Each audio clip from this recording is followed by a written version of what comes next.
Good Hello. evening and welcome to Success in the City. My name is Helen Webster and our lovely guest, no, or not our lovely guest, Well, I yes, am with the lovely. Sandra Scott, but we do have a lovely guest who's just jumping on now. We won't be a second because we use different software for this than Zoom and that. Sometimes people have to download software. And the people we have on here are so fantastic. They're really busy. So sometimes things can be a last minute, but it'll be And joining. also, I had a little issue with my internet. So it was quite tricky. So I sent the link out late so he didn't have as much chance. But he will be here soon. And we are super excited to have Miguel Doforo on our show. So he does lots of amazing things, but we'll leave that for him to explain everything that he does once he jumps on with us. Okay, so we'll do a shout out to our kids and stuff like that, and then we'll when he jumps on, we'll ask him because I'm sure he'll have millions of kids to shout out to. I've got a shout out definitely today. Okay, you going first for your shout out for the kids or me? Go on, I'll go first if that's okay, because this is how lovely people are.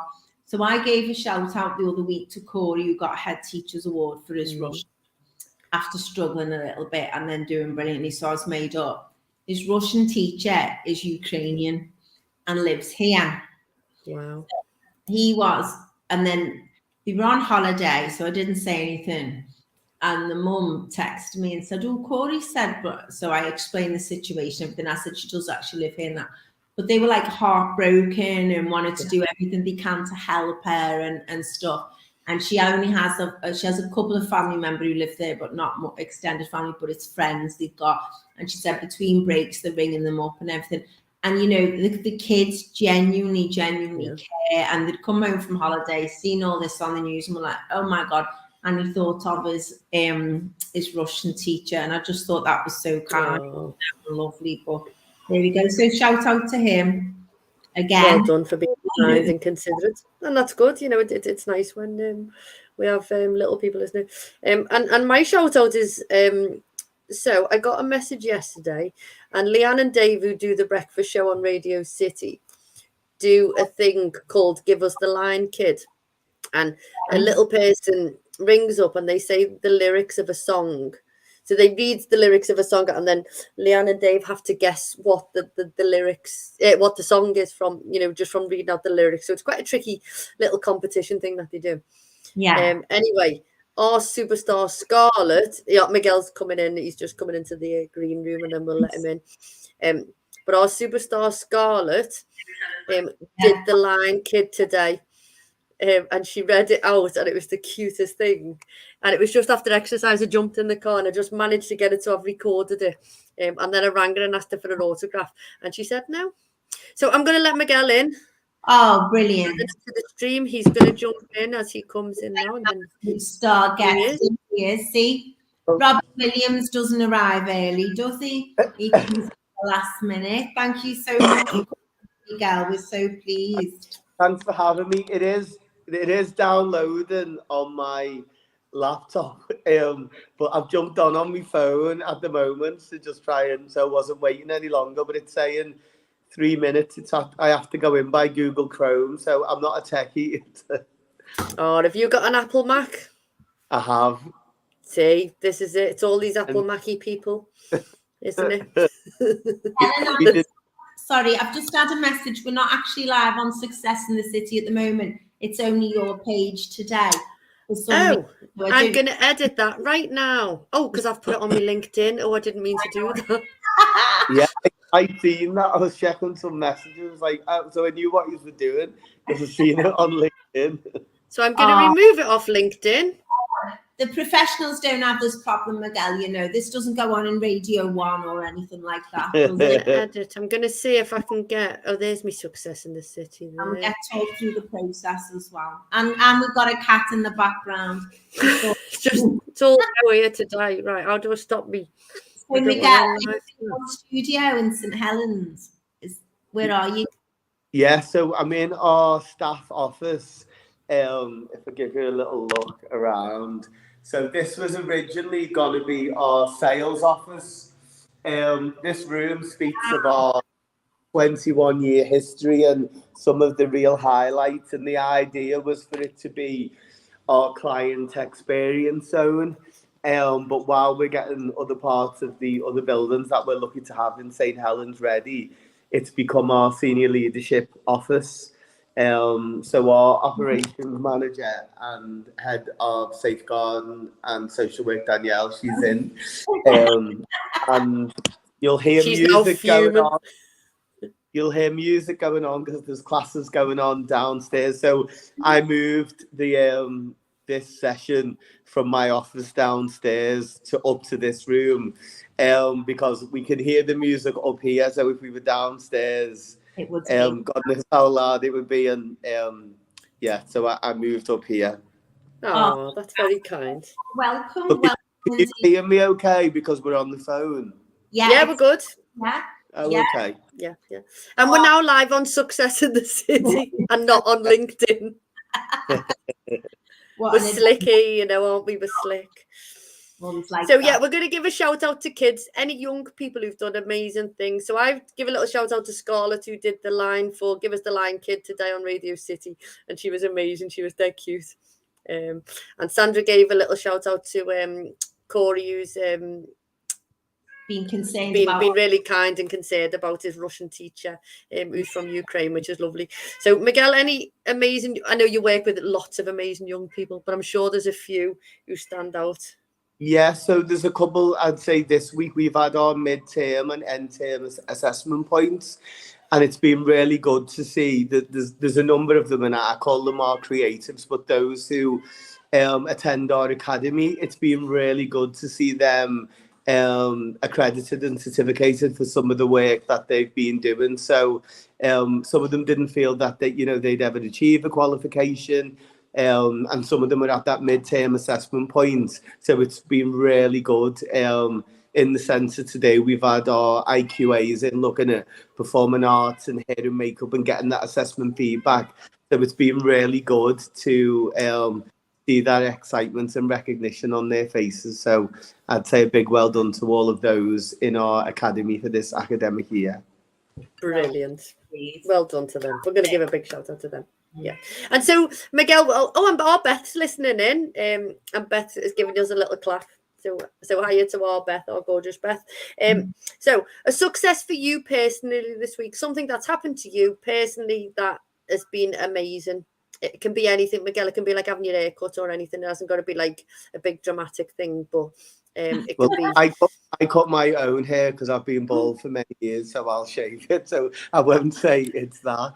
But I'd say a real success for us as a business is this week just goes off the back of what I've just been saying of our young people being accredited. We've got a great team. This has been our first year of being like a standalone establishment. So we've had subcontracts in the past over the years, but this has been our first year of being our own accreditation and delivering the program. So it's a massive milestone for us, and the team here to have that achievement. For years I've always spoke anecdotally about the success and the abundant things that we've done, which is fantastic, but to actually see it accredited now and to be working with our awards and bodies as our own independent centre, it's really great for us because we have a strapline of we all learn in different ways, and I feel like having our independence and doing it like this, we really can explore that area of we all learn in different ways, and in the areas that creativity that we really want to champion and pioneer. It's been really good, a real uplifting moment in seeing those folders be accredited, and especially for the visits and inspections that we've had, and the team have worked great. We don't come from an academic background, we're very hands-on creative. So to be able to now really fuse that together has been absolutely massive for us. Fantastic. Brilliant. And these inspections, for people who don't know, they're just so thorough, aren't they? So it's not easy to get accredited and approved, and know that the work that you're doing for the young people isn't just practically excellent and inspiring. It's backed up with a full solid framework that's like a national inspection framework So well done. My successes are nothing like that. You go next, Helen, because this will just be hilarious in a minute. So Peter Lloyd's listening in, and Peter Lloyd's one of our guests, and he says, "Evening, ladies and guests, and the cat." Yeah, the cat hates humans until I'm on Zoom or StreamYard and that, and then he just appears. So my success was we were able to take Lou, our interactive playground, into Bankview School today, which is a school, a SEND school, and it was just amazing. It was lovely, and all the young people. So we taught the little ones, and they just loved it. And one of them didn't want to go home, which is like dead cute, isn't it? Because normally like races out of school and he didn't want to go home because he was having so much fun, which is lovely. Oliver Jude, who was one of our past guests doing all his gorgeous t-shirts and things, he says 100% the academy is literally the best. To be in an environment that is not school but still learn and get an education is fantastic. So that's lovely from Oliver to you, Miguel, and all the hard work that you and the staff will do. So that's really cool. Cool stuff going on in St Helens, isn't there? There's lots of cool stuff. Go on, Sam, what's your success? I love your amazing successes, the pair of you. That was just so funny compared to mine, because mine was, thanks to you, Helen, and another friend of ours, Mike Brown from KCFM, we managed to help Brian and Kev move at the weekend, and I got a new bed upstairs for my son, because I've been borrowing a single bed from my Auntie Julie and Uncle John that they lent me. So that's gone back now, and I've got a proper big bed now, a grown-up bed for a 23-year-old. Because he's like 6 foot. Yeah, for when my son wants to stay. So that was my little achievement this week, and the others. But that was a big achievement because, you know, I've had no furniture and built it up over 2 years. So I'm really happy that was the final thing, the bed. Brilliant. Washer because there's no space for one. I just need a piano and I'm done. There we go. Essential items. Of course. That's a positive. So we're going to play this or that. So Miguel, Sandra and I are going to, so I'm going to ask you and Sandra. Sandra's going to ask me and you this or that. Okay. Am I going first, San? Go on. Okay. It's pancake day today. Okay. On your pancakes, Nutella and strawberries or lemon and sugar? Miguel first. Nutella and strawberries. Nutella and strawberries. What about you, San? Okay, so if that was my choice, it's Nutella and strawberries. But as you know, I'm Canadian, and I lived in Canada for years, and we have maple syrup. But when we came to England, you couldn't get hold of it then, or if you could, it was extortionate. So we had golden syrup on ours. That's what I always had, golden syrup. But I've not had them today because I'm being dead good. Oh, so I'm having mine after the show, and I've bought a plant-based mix. I'm going to try them. And I'm lemon and sugar 100%. So yeah, I love lemon and sugar on pancakes. Yeah, right. I've got the other cat coming to attack me now. Okay. Go on. Miguel. Tap dancing. This is my favorite. Tap dancing or modern jazz. If that's like, I know what I'm talking about. I know that was very good, though. Yeah, you pick. I would say tap dancing. So I'd go tap dancing 100%. Yeah, something that I've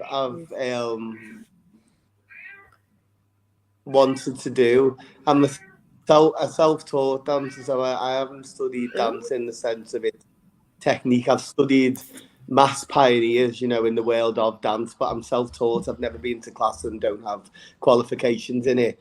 But I love the different variations of tap and what it can do, especially when you see it in some of the streets of New York, and it's like it's all about the sound. Yeah. Yeah, 100%. Brilliant. Yeah, and I'd go 100% tap dancing as well, 100%. And Beth says Nutella and strawberries all the way for their pancakes. Yeah. Okay, it's Lent. Lent starts tomorrow. Okay, are you gonna give up chocolate or give up booze, Sandra? So giving up booze actually hadn't entered my head, to be honest. I'm not a big drinker, as you know, after our soiree the other weekend. But I would give up chocolate first, really, because that would be a greater sacrifice. But I tend not to give something up. I tend to do something positive. So, you know, I have me 40 bags of Lent, which is a day every day for like, even if it's a carrier bag full, clearing stuff out. And you think you can't do it. You think there's no way you could do that each year. You can, especially if you go through your wardrobe. So I'm going to have a big clear out, and I'm going to try and eat healthy and exercise. But I think he might go and he might come back on his computer rather than on his phone. The other thing I'm doing is I'm doing 10,000 steps a day for the Samaritans. And I know 10,000 steps isn't much, but if you sit in an office all day, if you do sit in an office, it's quite a challenge to do 10,000 steps a day sometimes. It is. So I'm going to do some positives for Lent. Brilliant. Sorry, I lost you guys. It's all right, you're back, so that's cool. We're just talking about Lent because Lent starts tomorrow. So to give up chocolate or booze, what would you give up? And Sandra was saying that she would introduce to give up something. booze. I don't have an issue with drink at all. But chocolate, I find really hard. Yeah, can I just snitch? Well, I was on the phone to Miguel earlier, and I heard him say, "Bring us back some chocolates from the shop." When you were on the phone. But So I'm the same. I'm a massive chocoholic. So I'm going to give chocolate. Well, I'm giving sugar up for Lent because that's a real tough thing, and I think it should be something tough. But I do love the 40 bags that you said, Sandra, where you throw a bag of something out. And Cash for Kids, Radio City's Cash for Kids are doing a clothes drive, a recycle, where something can share. There's a little tagline. So if there's any clothes that you might have worn and you're fed up of them, I think they're going to recycle them and possibly give them to people or sell them, or if they go, so there's a big drive. There's a big drive about recycling and stuff like that. So Tom is listening in from New Orleans, and he says, "Happy Pancake Day," but there's no mention of Mardi Gras. Mardi Gras, and you know what, Martha, because we say Pancake Tuesday, don't we? And Mardi Gras is Fat Tuesday, Mardi Gras, because that's when you used all your fat up before Lent. And of course, in New Orleans, it's the French Quarter. That's what they did. It was French town, so that's where, and that's the big celebration for it. No, but Tom, this time next year, I hope to be at the Mardi Gras, at the biggest carnival in the world, which is in Salvador and Bahia in northern Brazil, with my drum. Oh, there we go. I'm going to carry your drum. Yeah. Okay, go on, San, your last one. Okay, my last one. Theatre or cinema, Miguel? We've had that one before, but not to you, and I want to know. Theatre. Live. Yeah, theatre, 100,000,000% for me. What about you, San? Theatre, if I had to pick. Yeah, I really enjoyed going out the other week and thought, I need to go to see some more shows again. I used to love going. Yeah, definitely. And I've got one last one. And then so you must have another one then, because I went first, didn't I? Watching a show or performing, Miguel? I would probably say watching something, but what I've created. So, then I like to see the work come to life. That's kind of where I am in life, I suppose. Now, I like to see the body of work come to life. Yeah, watching the young people perform. Yeah, amazing. What about you, San? Watching 100%, as I have no coordination whatsoever, as everyone knows. But a funny thing happened. It's Linda Leahy's birthday today, and a memory from Facebook of when I was in the band Beyonce, miming and dancing ridiculously, and had 3 Black Russians in 45 minutes, and did my performance slightly differently from everyone else. But Linda Leahy came, and I laughed. So that was my last performance. And hopefully will be my last. Oh, what about Battler? Would you rather watch the Battler or would you rather perform in it now? Perform it 100%. It's brilliant. Yeah. But I picked the easiest drum, obviously. So yeah, so I love to watch it, but I would love to be able to perform on a big stage in front of millions of people. I think it'd be a dead cool thing to do. So we're going to hand it over to Miguel. Sandra, you're going to introduce Miguel, and thank you, Miguel, for coming on today. Brilliant. So I've known Miguel for some time, and we are absolutely delighted to have him on the show because he's a true leader and visionary for young people. And when I said on our page, I put Miguel Doforo was coming on, straight away, a contact I know through teaching, James Robinson, messaged me, went, "Oh my goodness, you've got him on. Isn't that amazing? And what an inspirational person he is." And things like that. And you've inspired a lot of young people, but some of our viewers and listeners won't know what you do. So I'd like you to explain what you do and your journey, how you came to do it, and how you took the move to St Helens in Knowsley. Oh, James is listening in. Said hello. Hi, James. Okay, there we go. Okay, take it away, Miguel Doforo. Yeah, so God, it depends how long we've got, but I'll try and take the shortest possible version. So, like I said before, I'm a self-taught choreographer. I didn't train in dance. I feel like I've watched a lot of dance, and took a keen interest in it, but I've never took a class, or anything. But 21 years ago, our business is now 21 years old. I was unemployed and at the job centre in Belle Vale. Quite lost, to be honest, in terms of what am I going to do. I knew I wanted to create and be in that industry, but even the word create wasn't even a word that was being used at that time. And thankfully for me, the lady who I met at Belle Vale Job Centre, Jill Rothwell, she was my New Deal advisor. And her words to me were, "Miguel, this is all possible. We just need to put some structure around you." And now 21 years on, we're great friends. We've done it, at some point she's been on our advisory board, and she laughs and says, I came into Belle Vale Job Centre as a whirlwind, and she was like, what am I going to do with this young person? But she never ever made me feel like I couldn't achieve or it was difficult, and I didn't want to have a mainstream everyday job. No. She never said to me, "Oh, why don't you try retail or anything?" She never tried to pigeonhole me, and I really, really, still to this day, greatly appreciate that. And from that day, our organisation was born. So back then, we were known as MD Productions, and obviously, I'm giving you the short version of it. Business has its highs and lows and everything in between, and I always speak quite honestly about that. I think it's important in the tapestry of who you are and building yourself as a person. So I began my journey then, and quickly learned about being an entrepreneur and resilience and the battles and challenges and struggles that you have to face as a business owner. And I don't feel any type of establishment can teach you that.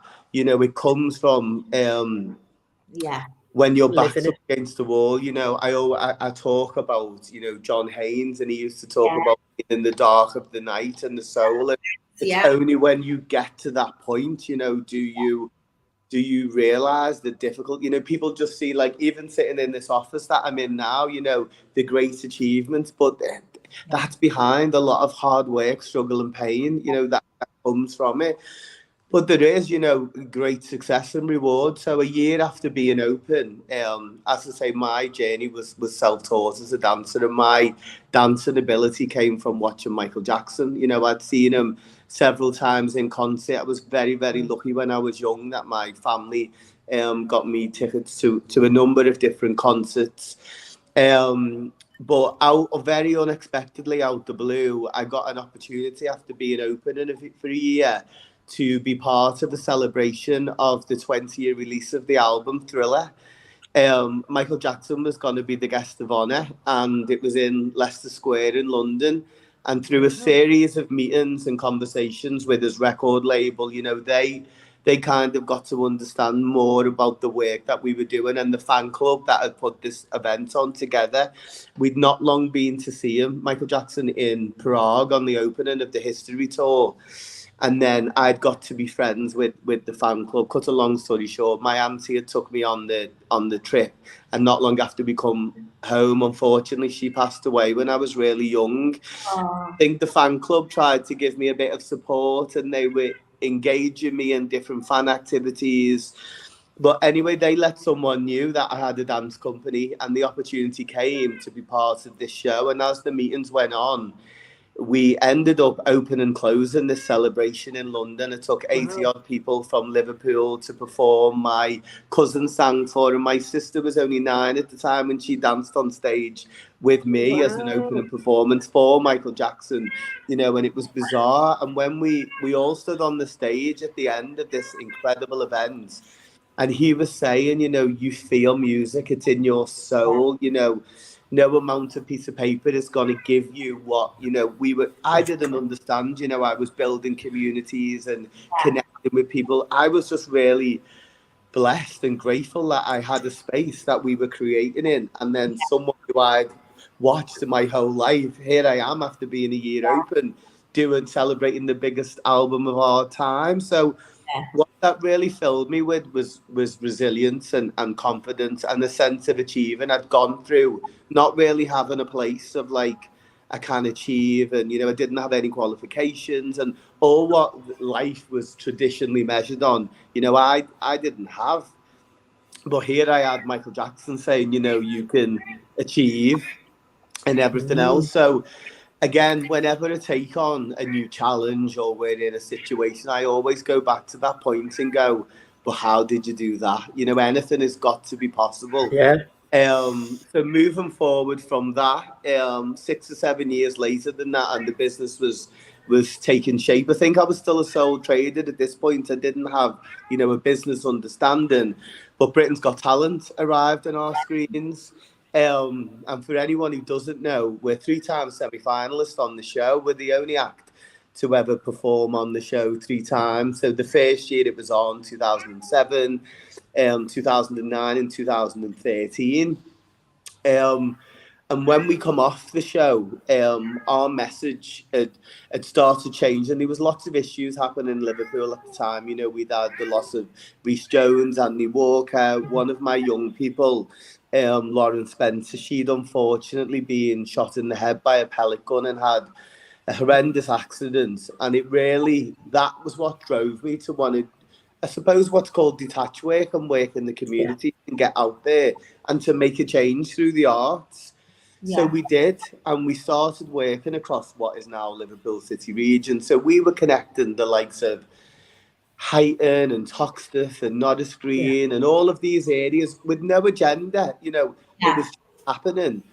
And a group was formed, and we created a campaign called Fight for Change, and that campaign led into a dance called They Don't Really Care About Us, which I still use to this day, and it became the backbone of our organisation. But the second time we went on Britain's Got Talent, we went with this piece, and it was very much about the young people writing on their t-shirts, slogans, words on their face. We had all of these signs, and it was a real stepping out moment of like having a voice, really. So when we come off the show, then people were asking me to deliver workshops on equality and diversity. They were asking me to do things on ethics and politics, social inclusion, social value. And I was like, what are these words?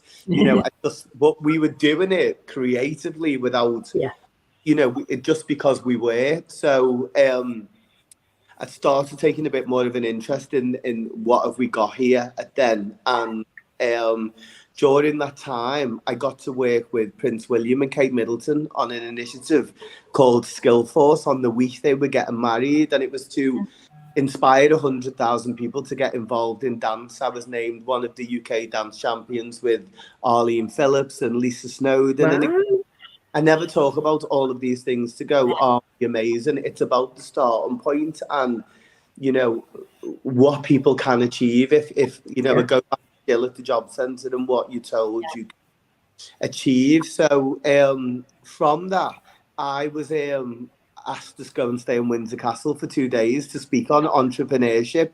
And I always laugh and say, I couldn't even say it, never mind spell it. I was like, what is this? Now I clearly know I'm a social entrepreneur. You know, the whole ethos of our business is about social change.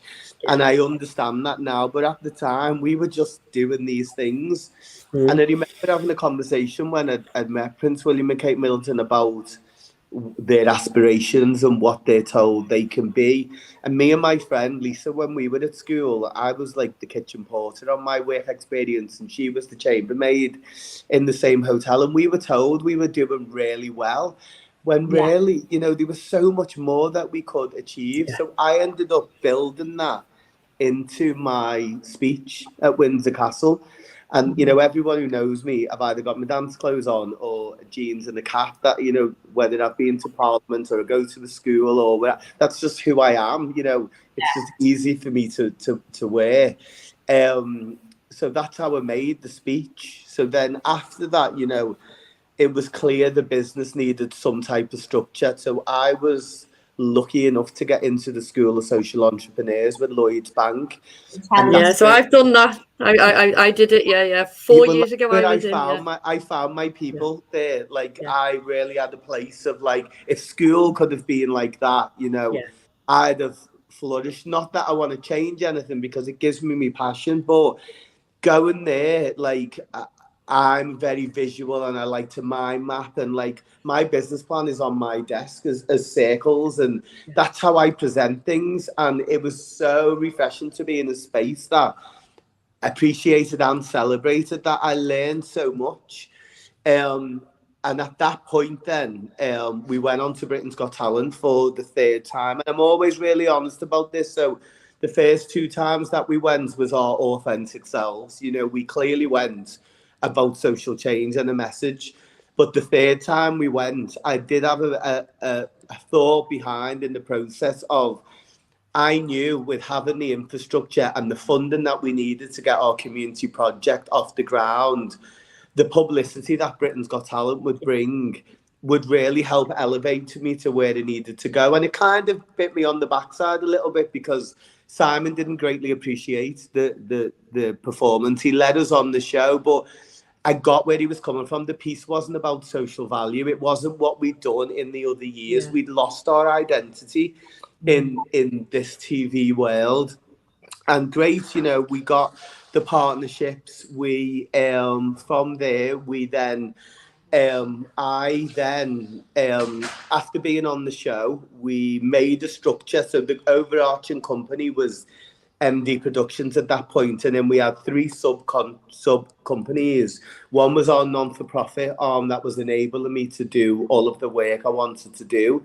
Our second was our education and training programs, and commercially was the work that we'd been doing locally and nationally and internationally at all that time. So we were really elevated with all of the systems in place, and I managed to form a great partnership with a number of providers, and also a charity in London that was called Kids Company. Oh yeah. So I met Camilla from Kids Company through my business connector, Bernie Hollywood, and I'd had the bizarrest morning of being at Britain's Got Talent, and with Simon Cowell, and in the afternoon was in Camilla's office, and in that meeting Camilla agreed to partner with me and bring something that I'd been trying for 12 years to come to life. She was doing it through art and art therapy, and I wanted to do it through the arts and creativity and wrap around the full-scale support and social workers and all the distance and transferable skills that people get from creativity. But as I keep saying, I didn't articulate myself the way I do now then. But seeing it in Camilla's world really was reassuring, that someone who, you know, didn't expect me to, you know, I've been in some meetings and people have gone, do you want me to dumb down my words? And just some people who are being quite ignorant to grassroots organisations, I've found. She never was like that. And I went on a journey with her for 2 years that I'm forever grateful of. And it was massive learning about attachment theories, childhood trauma, all of that. And it was fantastic, absolutely fantastic. unfortunately, as many people know, the charity was closed down. So they were a massive funder of ours, and we'd grew as an outfit. So we'd gone from here to here overnight in terms of sustainability. But as an entrepreneur, you learn. And that was our real first learning of a loss of funding, crisis management, damage limitation, all of. Yeah. People say to me all the time, what's the biggest thing in business to learn? And I say resilience. It's 100%. always resilience, I think. And as Miguel said, you can't get your head. Are we there? Yeah, you're back now. We lost you for a minute. There we go. So we needed to soldier on, at that point, I'd learned a lot. We'd just come off Britain's Got Talent for the third time. We had a great profile. Thankfully, from the reputation that we had within the city and beyond, lots of different organisations stepped forward to help bridge our funding gap at that time so we could see that project through. And within the middle of all of that, we got a chance opportunity then to perform at the Abu Dhabi Grand Prix for the F1. And I've seen it's amazing. The first year that we were on, Lionel Richie was headlining and Rihanna. So we took a small number over as a commercial job. And while we were there, we wanted then to build that into our education and training programs to give an enrichment opportunity to those people who come from the background I'm from, to take them over and raise their aspirations. And the people who we worked with at the time at F1 agreed that if we fundraised, we could bring them over. And we'd done that for 2 consecutive years. So things again were starting to build back up, and then we took an opportunity to take a building on London Road in Liverpool, and this was going to be, our shining moment of here we are we hadn't had a building of our own in years. And the funny thing was, when I was unemployed and at the job centre, Jill, I was on New Deal, and Jill put me in a training program with Debbie Jones, who was at the BBC, with an organisation called Verndon Training, and their offices ended up being opposite 18 years later where I'd started on this scheme. So I was like, oh my God, we've gone full circle. This is where we were meant to be. But really what was happening was that was the end of that chapter. We'd gone through, a number of adversities from Kids Company going. We'd gone into a number of educational partnerships that didn't work out. It was literally overnight. Whatever could have went wrong, went wrong. We grew into this team. There wasn't the sustainability there. We'd gone into a big lease, and it just wasn't working out. One thing after another, just didn't happen. And I speak to people quite honestly about this. We really tried, but what had happened was that was the end of our journey as MD Productions there, and I couldn't see that. I think it was time for us to look at different things and take all of that learning. And thankfully to me, Lawrence and Katie Kenwright reached out to me, and they offered me a space free of charge in one of their hotels. So, which was incredible. What we couldn't do was draw down any funding. So we were working with vulnerable young people and adults, and the space we were in had a bar. So anyone who was an addict or recovery or, young people, our fund, even though the bar was closed, it wasn't, but what it gave me was a chance to pause and reflect. And I'd looked at Lawrence's journey for years, and I was sitting in one of his hotels, and I was thinking, well, if he's built back up, from this, what better place can I be in, to look, even though I was absolutely broken, at this point, because I'd felt like that building was going to be our home, and you can't see the wood for the trees, and it was a real life test. But now when I look back, I was in the best place of someone who had rebuilt a business, and was very open about this. And I was going to seminars, and I did reach out to other people, who have been successful. I went on a huge mentoring program with someone else. I'd reached out to Simon Cowell's team. I'd read a lot with different people. I'd looked at how do people rebuild and bounce back. And thankfully, you know, we had a rent-free space in the art house in Liverpool to just keep ticking over while we looked at what were the options. And I'm always a great believer in the universe, and St. Helens was always going to be on our radar. You know, I've been with my partner now almost 20 years, and he's from Rainford. So I've been coming up and down to this part of the city region for years. When we'd come off Britain's Got Talent a number of times, the council had booked us for a number of their events and turning on the lights. We worked on an education and training programme with St. Helens Council. And then when we arrived in St. Helens, I'd not long lost my nan, and I found out that my nan grew up in a convent in St. Helens from the age of 12 to 14. So it was a very grounding and feel. And I was explaining to a lady who was enrolling her daughter onto our new programs in St. Helens about me nan being here, and she was asking how did we get to St. Helens. And she stopped me mid-conversation and she said to me, Miguel, my house is built on that convent. And all I know from my nan was how the nuns used to, they were always fed well, they were dressed well. And she used to have to clean this fabulous staircase of this marble. And the lady said to me, Miguel, I've got pieces of that marble in my house. And she brought some over. So it was just bizarre, you know. I lost suddenly. She was older, but she'd gone into hospital for some tests, and it led to complications. And you know, and it was in a very like transitional time where we were still in the art house with Lawrence Kenwright, and you know, it was a really, really difficult time for me. But in hearing that was a lot of comfort. So then we arrived in St. Helens, and the funny thing was, my very first studio was on Denham Road in Liverpool. I mean, apart from where we are now, this does really feel like home, and I'll explain why in a little bit. But Denham Road was where we started. So I was driving down Denham Road while all this was going on, and I seen a sign that said Luxor. Now, I love Egypt, and obviously we were driving down the road that I'd started my business back in 2001.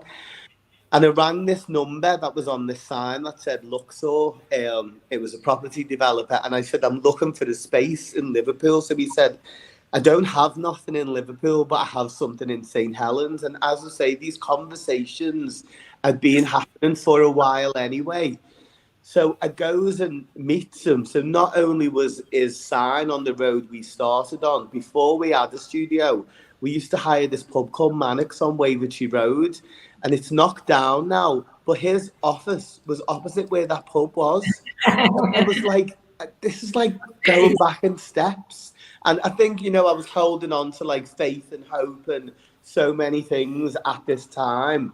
And anything was a sign to me of like, please help. You know, so difficult. But we came up with me and Lisa, who was working for me at the time. And when we walked into this building, it felt like home. Like I'd had this feeling since Denham Road. There was so much work that needed doing to it. We couldn't deliver on our funded programs because we didn't have a space. So everything was completely stopped. And I explained this to the landlord. I said, you know, in a couple of months, we would be in a completely different situation. But right now, I've lost the building. Someone's given me a free space. I'm trying to get myself together. But I love this space. So he agreed to sponsor the first phase fit out in the building and gave us a 6 months rent-free period. But during that time then, I could write funding bids, look for sponsorship. I could really get myself together. And we were going to have Liverpool and St. Helens running. But what I found was the more I was here, there was this raw energy that I'd not seen for years. And I think once we'd been on the TV show, you know, and we'd done the stuff with Prince William, and then we'd been to F1, I feel like we had like this bow round us as like this shiny product of like TV. And it's not as much as it's absolutely changed my life. And I would you know, the opportunity was incredible. We're a grassroots organisation. I don't teach that for our kids to go on Britain's Got Talent. I teach dance and deliver creativity for transferable skills, to build communities, Yeah. to tap into who you are. It's not great, you know, if we go on the show, like I said to you, the first 2 times the profile. so authentic, but the third time we went on was like this bow round us.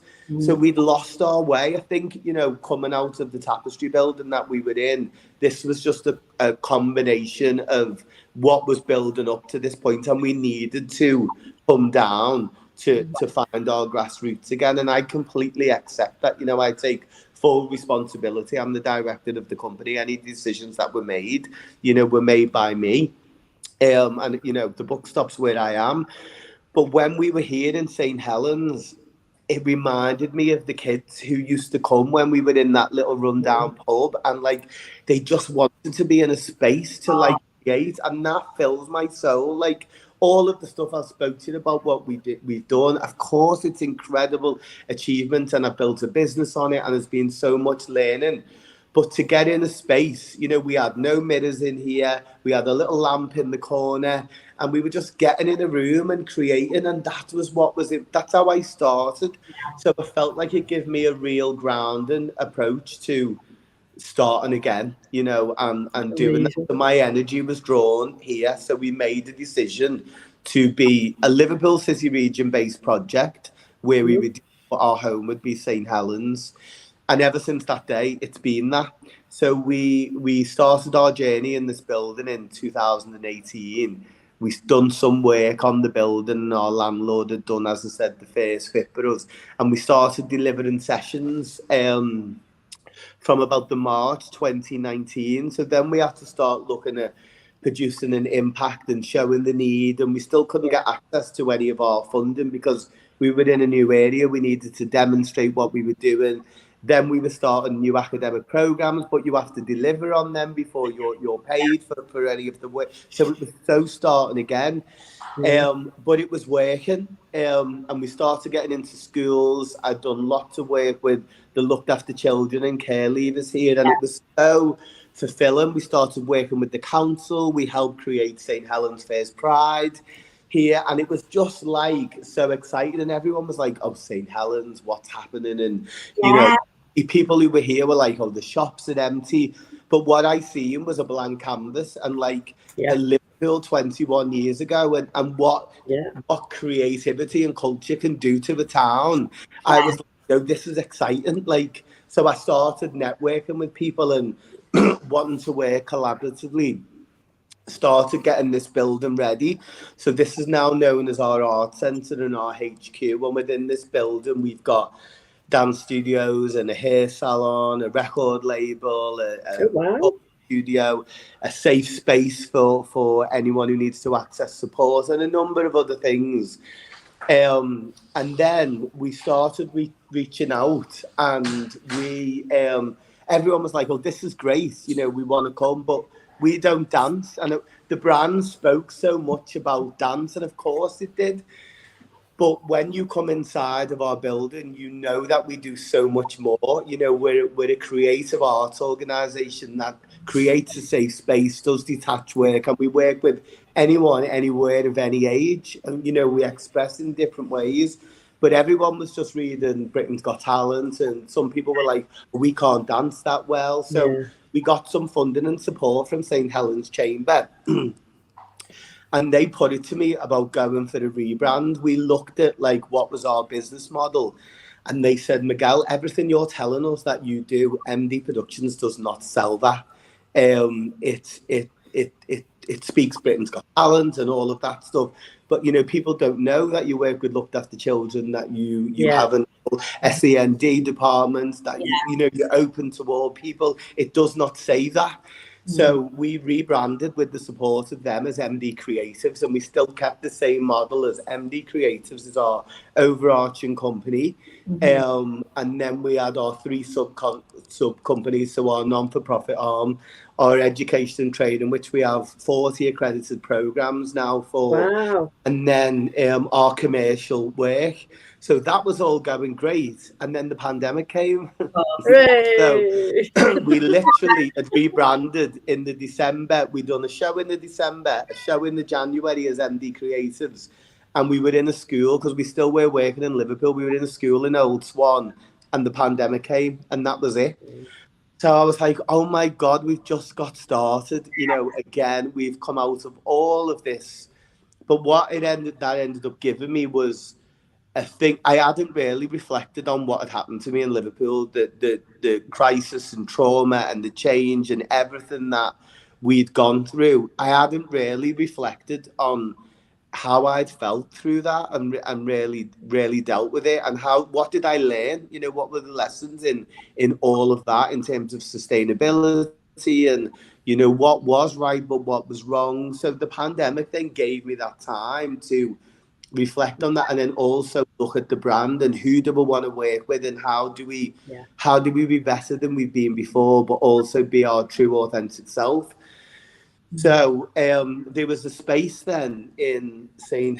Helens that used to be a department store called Tyra's, and we'd started growing, and I wanted a space that, because I'd been working with so many different agencies and looked after children, I wanted a space that was a multi-agency approach, that we could work with all agencies under one roof. So you weren't waiting for an answer on a bursary or therapy or travel.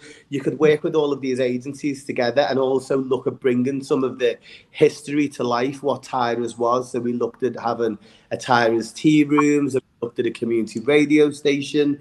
So I ended up working with, again, my landlord from this building, and said about the vision that I wanted for this space. And he needed a tenant for the ground floor and basement of this former department store.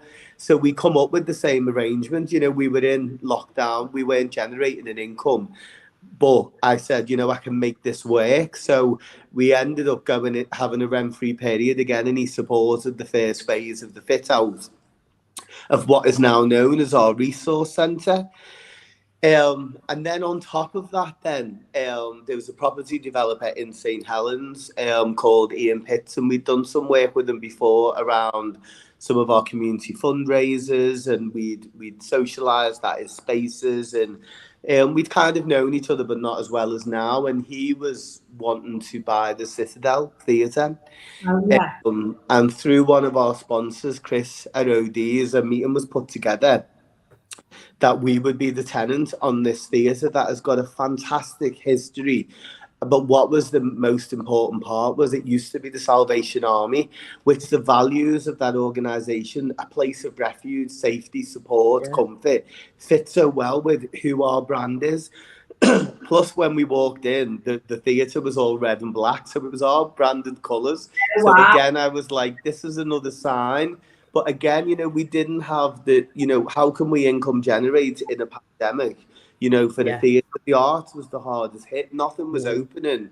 But I knew it would be a great place for community. I knew it would be a great place for a centre of excellence for performing arts and music. And I knew, because of its past history, that commercially the theatre would sell and you could book shows. So we ended up putting a deal together with Ian that we could get some support we would be the artist in residence at the theatre. And that was my journey then of coming to St. Helens. I miss home. I feel like it was an absolute blessing. We've still got our challenges. We're 2 years, out of a pandemic. Think about where we were in Liverpool, of having to start again. It's the same thing, but I feel like what I've been saying to people in the pandemic is, when we fell in the tapestry, I felt like we were on our own. Other people's businesses were flourishing, and that can be really damaging to yourself and your self-esteem when everyone else is really thriving. And what I found in the pandemic, and I was saying to people, was, we're all in this. This is no fault of your own. You might not be able to pay wages or cover some of your bills, but it's okay to talk about this, because actually 100%. You're not on your own, and looking at them. Absolutely. And we empathize. We know exactly where you're coming from, because and I think a lot of people said, didn't they, we're all in the same storm but a different boat.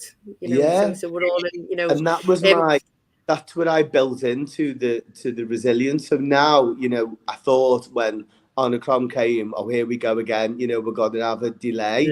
But like I've just said, we've just managed to do our midterm assessment or full term assessment. Our theatre is going to open properly in April.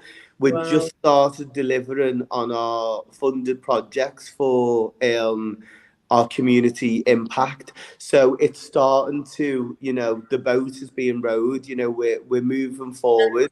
Miguel, because we're so short on time, I could listen to you for 9 hours. So I think I'm just gonna say, I think what we need to do is we need to have you back because of the little tech thing at the start, and so we've sort of done the journey bit, and I think we need to have you back on in the next couple of weeks to tell us the future of all the other exciting projects, if that's okay with you. Fabulous. Because I just think everybody's like this. And how people can access it and everything, and there's so much more we want to talk about. But as Helen, we sort of lost time at the beginning in that. And I think what you've done is massive. And we'd like, if you would, I know you've had to shift things to come on tonight, but if you would come again to Most talk definitely, of course. Yeah. Appreciate it. I think it's sort of like, when they do that mid-season finale, like on Netflix and everyone's fuming. I feels a bit like that because I think, we're only like halfway through and we need to know like the future and it is super inspiring, and I think John Howie's Liverpool John Moores Union, he says it sounds like a very exciting place, and Jan Railton says evening also. Hello to Jan. So yeah, I think we're going to pause the St Helens bit, but I am super excited to find out because I didn't even know you had like the theatre and everything. We haven't even asked anything about it, have we? So I think we're going to do the mid-season finale, and then we'll get you back in again. Or anything. Yeah, and 100%. Links how people can access it in the website and everything, because everyone will want to know that too. Definitely 100% we will. So we're going to do a quick shout out to the grown-ups. Okay, so any and I think the bit in that story that has really resonated with me is you still remember the lady who was your job coach, because whoever walks into a job centre, do they ever know the person's name? And I think the inspiration of a person who believes in you is so massive that you could have walked in and met somebody who said, oh yeah, go and be a kitchen porter or something like that. And you didn't. You met that lovely lady who said, no, I believe in you and you can do whatever you want to do. And so she's an amazing woman. So she deserves a big shout out. So she's going to be my grown up to shout out. I'm going to give her a shout out, even though I don't know her. So San, who's your grown up to shout out? Fantastic. Well, I've got I'll tell you who my grown up to shout out is to the Russian teacher I have who works for me, because she was there today. She's Ukrainian. She's going in between her breaks, phoning to see if her friends are still alive, she put it. And she's turned up for work, dead smart, all smiling, lovely with the boy online, because I sit in the session. Absolutely brilliant. So thank you to Tanya Bland, my Russian tutor. Well done. What about you, Miguel? So mine is going to be my cousin Leanne. So for a few reasons, it's Pancake Tuesday and it's her favourite day of the year. I can't believe I only clicked before and just about messaged it. This has been something that's been our childhood story for years. But aside from that, she has just graduated as a barrister. She was called to the bar. She studied later in life. She's been a single parent.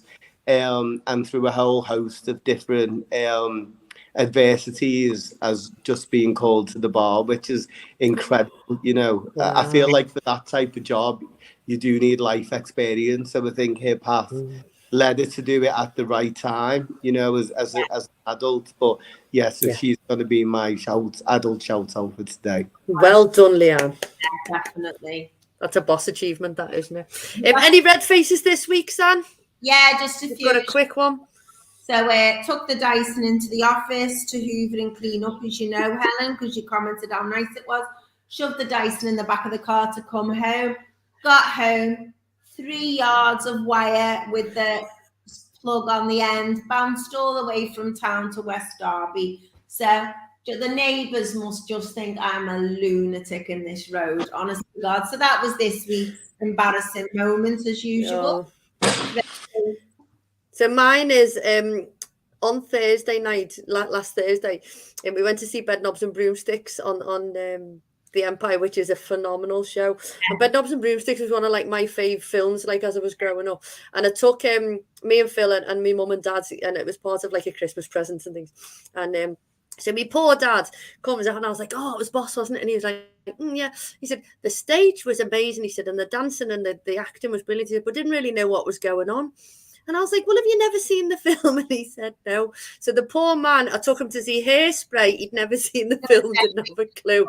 And then took him to see Bedknobs and Broomsticks. So my poor dad, but he did appreciate it. And we're going to see Singing in the Rain. I said, well, at least you know the story to that. Singing in the Rain.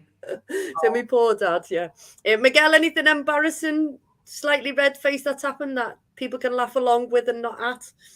Oh God, I mean, I'm not sure about this week. There's probably been a number of different incidents that have happened along the way, but the week has been a blur. I did get stuck in Liverpool one car park. I'd forgot my Well I'd done. gone in the Hilton and I'd forgot my bank card and had to find my whole way around of being how do I get out of the car park. Yeah, so that was a little bit embarrassing, but we survived. There you go. That's one of ours. So do you have a mantra? Because it's time to close the show. We are going to have you back if you can arrange time, because that'd be amazing for us. But do you have a mantra that you live by, something that a little positive quote that we can end the show on? So I always say that we all start as a blank canvas, but at any point in our lives, we can repaint that canvas. Oh, yeah. I love that. And, the underpinning, our project is called Blank Canvas for them reasons. When anyone walks through this door, we start again, and whatever age we are, we can rip up that canvas and repaint it again and start. But it's important to know that we all start as a blank canvas, and it's what is painted on us and what we do. Brilliant. Thank you so much for your time, and thank you for shuffling around and going upstairs and shuffling your working week for us. And we'll definitely have you back next week. Massive thank you to Sandra, and thank you to everybody for listening, and we will see you all next week.